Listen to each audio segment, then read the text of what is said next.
কিছু একটা হইলেই সবার আগে আল্লাহরে শেয়ার করার আগে ফেসবুকে শেয়ার মেরে দেয়, আছে না নাই? আপনাদের ফেসবুকে অ্যাকাউন্ট আছে নাকি? কার কার আছে দেখি। মাঝে মাঝে আল্লাহ আমাদেরকে দুঃখ কষ্ট দিয়ে পরীক্ষা করতে চান, এগুলো আমাদের জন্য খারাপ নয়। এই দুঃখ কষ্ট বিপদ আমাদের কোমরকে সোজা করে, আমাদের পায়ের মাটিকে শক্ত করে, চিল্লায় বলেন ঠিক কিনা? প্রতিকূল পরিবেশে কিভাবে বাঁচতে হয় এই দুঃখ কষ্ট আমাদেরকে শিখায়। এজন্য মুমিন বান্দার বৈশিষ্ট্য হচ্ছে দুঃখ কষ্ট বেদনা জ্বালা এগুলোতে সে আপসেট হয় না, সে হাল ছেড়ে দেয় না, সে ভরসা রাখে একজনের উপর, চিল্লায় বলতে হবে তিনি কে? কারণ মুমিন জানে রাত্রি যত গভীর হয় অন্ধকার তমানিসা ভেদ করে সুবহে সাদিক হয়। মুমিন জানে গর্ভবতী নারীর পেটের ব্যথা যেই দিন বাড়তে থাকে ওই দিনই নতুন মেহমান আগমনের সময় ঘনাতে থাকে। মুমিন জানে তার জীবনে দুঃখ কষ্ট বিপদ যত বাড়তে থাকে সুখের দিন কাছে আসতে থাকে। এজন্য মুমিনের হারাবার কিছু নেই। ফাইন্না মাআল উসরি ইউসরা, ইন্না মাআল উসরি ইউসরা। নবী হে, কষ্টের পরেই আছে আনন্দ, দুঃখের পরেই আছে সুখ। আপনি সমস্যায় পড়েছেন, ওই সমস্যার সমাধানও আছে না নাই?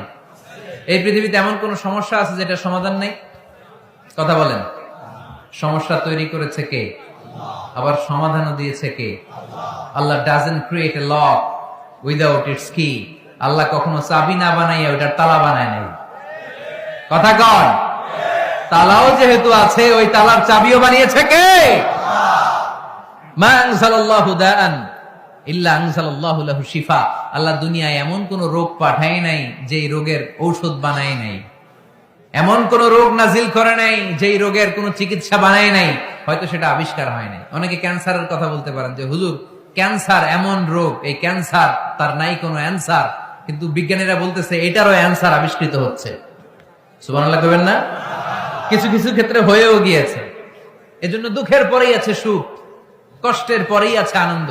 এই দুনিয়াটাই এরকম, কষ্টের পরই আনন্দ। দেখবেন তারাবির নামাজ 20 রাকাত পড়তে কষ্ট লাগে না?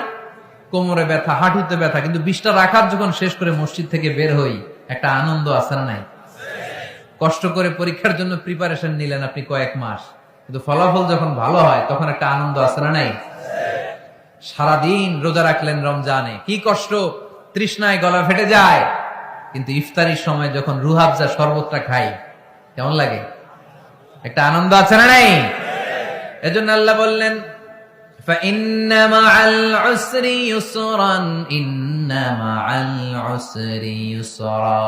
ও নবী, কষ্টের দিন মক্কায় অল্প কিছু দিন, মদিনাতে আনন্দের দিন অপেক্ষা করুন।